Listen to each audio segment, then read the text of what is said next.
जय श्री कृष्ण।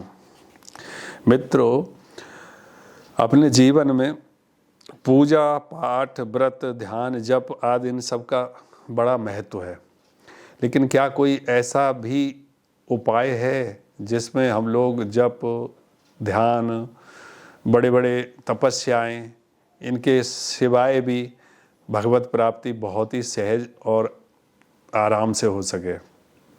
जी हाँ, ऐसा एक उपाय है एकादशी व्रत। और एकादशी व्रत की इतनी महिमा है कि उसके आगे सभी जप तीर्थ दान आदि सब छोटे पड़ जाते हैं। मैं आपको एकादशी महात्म की बात बताता हूँ कि किस तरह से एकादशी का व्रत हम गृहस्थों के लिए कितना उपयोगी है, जो बड़े सहज रूप से ही हम उसको कर सकते हैं और बड़े आनंद से भगवत प्राप्ति कर सकते हैं। एकादशी का जो व्रत है उसकी महिमा भगवान श्री कृष्ण ने युधिष्ठिर को सुनाई है, और युधिष्ठिर हर एकादशी को व्रत करते थे, साथ में पांडव भी करते थे। भीम जो है एकादशी नहीं कर पाते थे, उन्होंने निर्जला एकादशी के व्रत की बात कही थी, वो निर्जला एकादशी के व्रत की कथा में बात आती है। लेकिन अभी हम बात कर रहे हैं एकादशी के व्रत की विधि और महत्म। पहले मैं आपको महत्म बताता हूँ कि एकादशी का कितना महत्म है। इसके बारे में एक छोटी सी कथा है कि एक बार महर्षियों ने भक्त प्रहलाद से पूछा कि क्या कोई ऐसा उपाय है कि जिसमें सहज रूप से ही व्यक्ति भगवान को प्राप्त कर सकता है। तो महर्षियों ने कहा कि हे प्रहलाद जी, आप कोई ऐसा साधन बताएं कि जिससे ज्ञान ध्यान और इंद्रिय निग्रह के बिना ही अनायास भगवान विष्णु का परम पाद प्राप्त हो सका है। तो उनका ऐसा पूछने पर ऋषियों ने बताया कि एक बार भगवान शंकर ने कार्तिकेय जी को कहा था कि कलयुग में एकादशी की रात में जागरण करते समय वैष्णव शास्त्र का जो पाठ करता है उसके कोटि जन्मों के किए हुए 4 प्रकार के पाप नष्ट हो जाते हैं। जो एकादशी के दिन वैष्णव शास्त्र का उपदेश करता है उसे मेरा भक्त जानना चाहिए, ऐसा भगवान शंकर ने कार्तिकेय जी को बताया। भगवान शंकर कार्तिकेय जी को कहते हैं कि जो एकादशी को जागरण करते हैं और गाते हैं उन्हें आधे निमेष में अग्निष्टोम तथा अतिरात्रि यज्ञ के समान फल प्राप्त होता है। अर्थात हम इसको संक्षेप में बात करें तो एकादशी का व्रत के साथ साथ जो जागरण है रात्रि का वो बहुत महत्वपूर्ण है। रात्रि में जागरण बहुत ज़रूरी है। जो द्वादशी को एकादशी को और दशमी को जागरण करते समय गीता शास्त्र या वैष्णव शास्त्रों का पाठ करते हैं वो यमराज के बंधन से मुक्त हो जाते हैं। जिनके वंश के लोग एकादशी की रात में जागरण करते हैं वे धन्य हैं, और जिन्होंने एकादशी का जागरण किया है उनको गया का श्राद्ध दान प्रयाग स्नान समझ लो उन्होंने कर लिया है। इसलिए एकादशी के दिन जागरण बहुत बहुत जरूरी है। जागरण का महत्व एकादशी में ज़्यादा है, इस वजह से एकादशी का व्रत का भी उतना ही महत्व है जितना जागरण का है। लेकिन अगर पूरी विधि विधान से अगर एकादशी का व्रत किया जाए तो उसमें 3 तिथियां बहुत महत्वपूर्ण पड़ती हैं, दशमी, एकादशी और द्वादशी। दशमी को एक समय भोजन करने का विधान है और द्वादशी को भी एक समय भोजन करने का विधान है, और एकादशी के दिन कोई भी अन्य न लेने का विधान है। अब मैं आपको बता दूं एकादशी की व्रत की विधि क्या है। विभिन्न पंडित लोग ज्ञानी लोग एकादशी की विधि भिन्न प्रकार से बताते हैं, लेकिन शास्त्रों के अनुसार एकादशी का व्रत करने की विधि शास्त्र सम्मत क्या है वो मैं आपको बता रहा हूँ। दशमी की रात्रि को पूर्ण ब्रह्मचर्य का पालन करना चाहिए तथा भोग विलास से भी दूर रहे। दशमी से ही एकादशी का व्रत शुरू हो जाता है, तो अतः दशमी के दिन से ही ये निर्णय कर ले कि कल मैं एकादशी का व्रत करूँगा तो दशमी को एक बार ही भोजन करें और उस दिन पूर्ण ब्रह्मचर्य का पालन करें।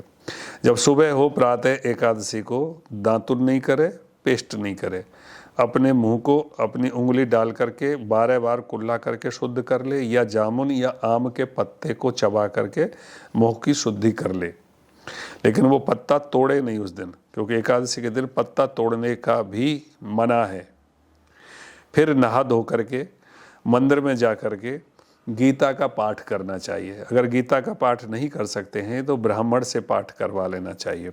और फिर वहाँ पर संकल्प करें कि आज मैं चोर, पाखंडी या दुराचारी व्यक्तियों से बात नहीं करूँगा और ना ही किसी का दिल दुखाऊंगा, और गऊ, ब्राह्मण आदि को फलाहार या अन्न आदि का दान दे करके प्रसन्न करूँगा, और रात्रि को भगवान का जागरण करके कीर्तन करूँगा, और ओम नमो भगवते वासुदेवाय या अपने गुरु मंत्र का जप करूँगा। ऐसा करके अपना संकल्प करें, और इस संकल्प को फलीभूत होने के लिए भगवान वासुदेव से ये प्रार्थना करें कि हे वासुदेव, मैं जो एकादशी का व्रत मैं करने जा रहा हूँ, उस व्रत का संकल्प पूरा करने की शक्ति आप मुझे दें। ऐसा उनसे ज़रूर करें। मौन, जप, शास्त्र पठन और कीर्तन और रात्रि जागरण एकादशी व्रत में, जैसा कि मैं पहले बता चुका हूँ, विशेष लाभ पहुँचाते हैं। अब आइए बात करते हैं एकादशी के दिन हमें क्या खाना चाहिए, क्या नहीं खाना चाहिए। एकादशी के दिन अशुद्ध पदार्थ बिल्कुल नहीं खाने चाहिए, जैसे कोल्ड ड्रिंक है या डिब्बा बंद जो फलों का रस आता है या जूस आता है, वो बिल्कुल नहीं लेना चाहिए। घर में ही फलों का रस निकाल करके आप ले सकते हो। घर में जो बने हुए चीज़ हैं जिसमें अन्न बिल्कुल ना हो, वो चीज़ आप ले सकते हैं। व्रत के जो 3 दिन हैं, दशमी, द्वादशी और एकादशी, इन तीनों दिनों में कांसे के बर्तन में नहीं खाना है।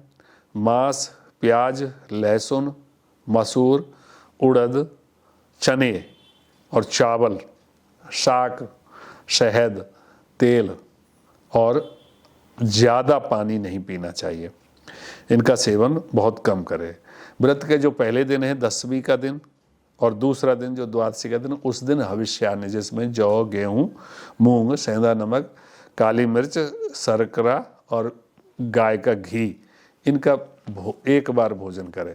ये मैंने दशमी और एकादशी के बताया है, दशमी और द्वादशी को। लेकिन एकादशी के दिन तो एक बार आप फलाहार कर सकते हो। लेकिन फलाहार में भी गोभी, गाजर, शलजम, पालक, कुल्फा का साग बिल्कुल नहीं खाए। आम, अंगूर, केला, बादाम, पिस्ता, लेकिन पिस्ता नमक वाले नहीं, इन अमृत फलों का सेवन करने चाहिए। और क्या नहीं करना चाहिए? जुआ नहीं खेलना चाहिए, सोना नहीं चाहिए दिन में, पान नहीं खाना चाहिए, पराई निंदा नहीं करने, किसी की चुगली नहीं करें, चोरी, हिंसा, मैथुन, क्रोध तथा झूठ और कपट, ये सारे कुकर्मों से पूरे दिन दूर रहना चाहिए। और बैल या भैंसे की पीठ पर सवारी नहीं करें। भूलवश अगर किसी निंदक से बात हो जाए, किसी निंदक से बात, दुराचारी व्यक्ति से बात हो जाए, तो इस दोष को दूर करने के लिए सूर्य का दर्शन कर लेना चाहिए, अथवा धूप और दीप से श्री हरि का पूजा करके क्षमा मांग लेनी चाहिए। एकादशी के दिन घर में झाड़ू नहीं लगाना चाहिए, क्योंकि झाड़ू लगाने से सूक्ष्म जीवों की हत्या होने का डर रहता है। इस दिन बाल नहीं कटवाना चाहिए, नाखून नहीं काटने चाहिए। मधुर बोलें और ज़्यादा नहीं बोलें, क्योंकि ज़्यादा बोलने से न बोलने योग्य वचन भी निकल जाते हैं, इसलिए कम बोलें। सत्य भाषण करना चाहिए। और इस दिन यथाशक्ति अन्न का दान कर सकते हैं, लेकिन दूसरे का अन्न कदापि नहीं ग्रहण करना चाहिए। और प्रत्येक वस्तु को भोग लगा करके तथा तुलसी दल छोड़ करके ग्रहण करना चाहिए। अब आते हैं एकादशी के दिन अगर किसी की मृत्यु हो जाए तो क्या करना चाहिए। एकादशी के दिन अगर किसी की मृत्यु हो जाए तो उस दिन व्रत रख करके उस व्रत का फल संकल्प करके उस मृतक को प्रदान कर देना चाहिए, और श्री गंगा जी में अस्थि प्रवाहित होने तक भी एकादशी व्रत रखकर व्रत फल प्राणी के निमित्त दे देना चाहिए। ऐसा शास्त्रों में वर्णन किया गया है। अपना अपमान करने या कटु वचन बोलने वाले पर भी भूल कर भी क्रोध ना करें। संतोष का फल सर्वदा मीठा होता है। मन में दया रखनी चाहिए। इस विधि से व्रत करने वाला उत्तम फल को प्राप्त करता है और द्वादशी के दिन ब्राह्मणों को मिठाई, दक्षिणा और ब्राह्मण भोजन करा करके प्रसन्न करके उनकी परिक्रमा कर लेनी चाहिए। यह इस तरह से एकादशी की विधि का वर्णन शास्त्रों में वर्णित है।